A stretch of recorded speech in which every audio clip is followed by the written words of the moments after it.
Welcome to Ultimate Revenge Tales. Tonight you'll hear a story that will crawl under your skin.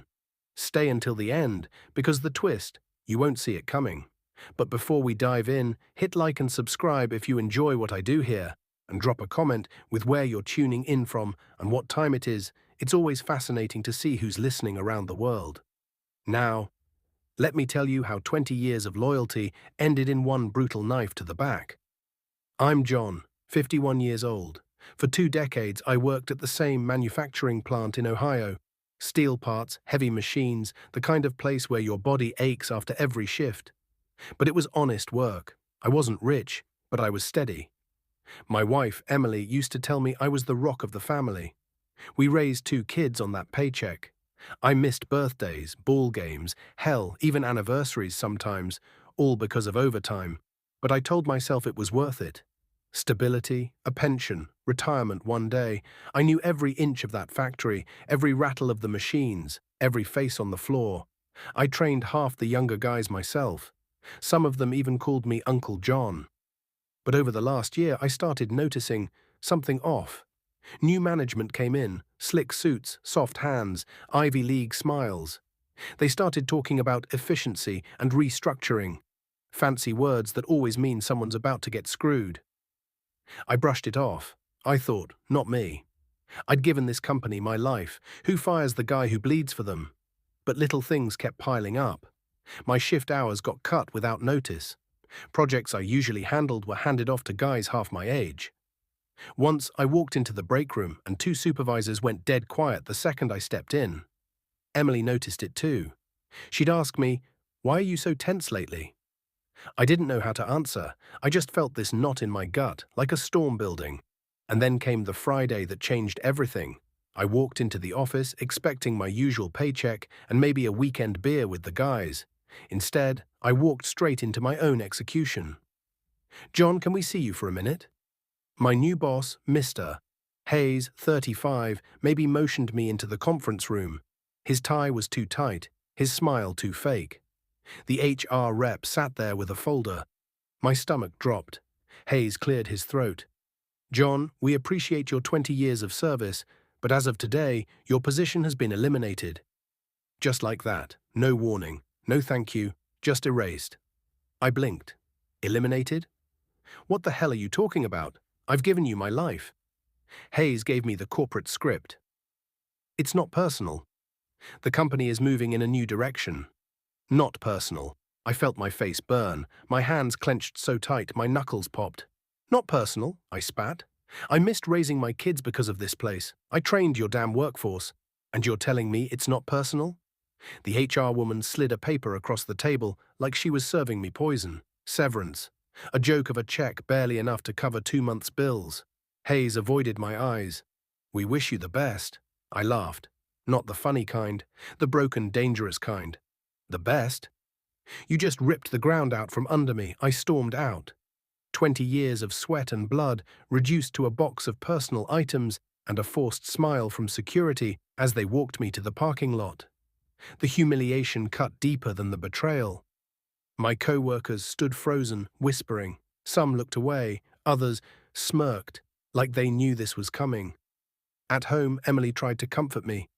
"We'll get through this," she whispered, stroking my back. But I couldn't hear her. My head was buzzing. That night, I sat in the dark with a glass of whiskey, replaying every sacrifice I'd made. Every hour I'd worked sick. Every time I put the company before my family. And for what? For Hayes to toss me out like garbage.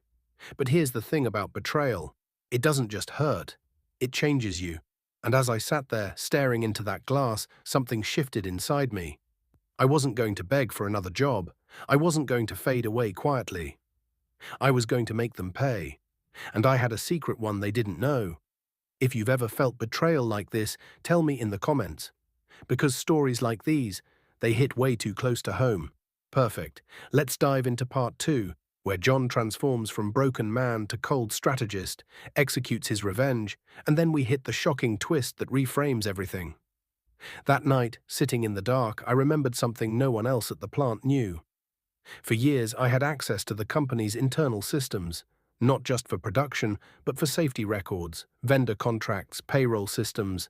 I was the old dog who everyone assumed was too slow to catch up with new tech, but I'd been quietly keeping up, watching. And I knew things they didn't want exposed. Back in 2012, we had a machine accident. A worker's hand was crushed. Management called it a freak occurrence. But I'd seen the maintenance logs. That machine had failed inspections for years. Instead of shutting it down, the higher-ups forged compliance signatures. That man got a payout and silence. The truth buried. I also knew about the backdoor deals. Hayes had been cutting corners with suppliers, falsifying quality checks and pocketing bonuses. If the Department of Labor or OSHA saw what I'd seen, it would sink them. And suddenly, my rage crystallized into clarity. I wasn't just fired, I was armed. The plan started small. I made copies of every file I'd squirreled away, emails, audit reports, inspection logs. It was all there, like a powder keg waiting for a spark, but I couldn't just dump it. That would get lost in red tape, number. I needed something precise, surgical. So I began watching Hayes.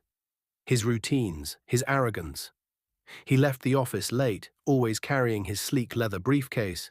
But one night I caught him stumbling out of a bar, drunk, sliding into his Tesla like he owned the world. That's when it clicked. He wasn't careful, he wasn't untouchable. I started building the trap. Step 1. Anonymous leaks. I created a burner email and sent fragments of documents to local journalists, just enough to make them hungry, but not enough to act yet. Step 2. Manipulation. I left a USB drive in the employee lounge, accidentally. I knew the younger techs couldn't resist. Inside, just enough dirt to stir whispers of a scandal. Step 3. The kill shot. I timed everything for the quarterly shareholder meeting. The day Hayes would stand on stage, bragging about profits and efficiency. But timing like that meant walking a razor's edge. One wrong move, and they'd trace it back to me. And if my plan failed, I'd lose everything. If you're still here, you're my kind of person. Hit like, and let's go deeper into the plan. The morning of the shareholder meeting, my stomach was ice. I sat in my car outside the hotel ballroom, watching executives file in with smug faces and shiny suits. On the passenger seat sat my final weapon, a manila envelope stuffed with every damning document I had. I slipped inside quietly, blending with the crowd. Hayes was on stage, grinning like the devil, talking about record profits and new opportunities. I waited until the Q&A session. That's when I struck. I stood up. My voice was steady and cold. Mr. Hayes, care to explain the falsified safety inspections on Machine 27 or the illegal supplier kickbacks you signed off on? The room went dead silent. Hayes froze. A bead of sweat slid down his temple. I don't know what you're talking about. I opened the envelope, holding up a stack of documents. Then maybe these will refresh your memory. Gasps rippled through the crowd. Cameras flashed. The board members leaned forward, faces twisted in shock and anger. Hayes stammered, tried to laugh it off, but it was too late. The journalists I'd primed weeks ago pounced. They rushed the stage, firing questions, snapping photos of the documents. Hayes' face went pale. His empire of lies collapsed in real time. And me? I walked out, calm, almost peaceful. By the next morning, it was everywhere, front-page headlines, local news, national news. CEO exposed in safety scandal. Stock prices tanked. Hayes was suspended pending investigation. For the first time in months, I felt alive. But then, the twist. 2 nights later, I got a call from Emily. Her voice was trembling. "John, the FBI came to the house." My heart dropped. "What? Why?" "They said the documents you leaked weren't just about Hayes. They go higher. Federal contracts, defense suppliers, government money." She choked on the words. "They think you're part of it." The truth hit me like a hammer. In exposing Hayes, I'd exposed something bigger. A chain of corruption that went far beyond one man. And because I was the one holding the smoking gun, I was suddenly the prime suspect. I didn't destroy my enemy. I walked straight into a trap I never saw coming. I thought revenge would taste sweet, that exposing Hayes would be justice. Instead, I became the scapegoat. They dragged me through months of investigations. My name in the papers, my kids are bullied at school. Emily's eyes filled with questions she was too afraid to ask. Hayes?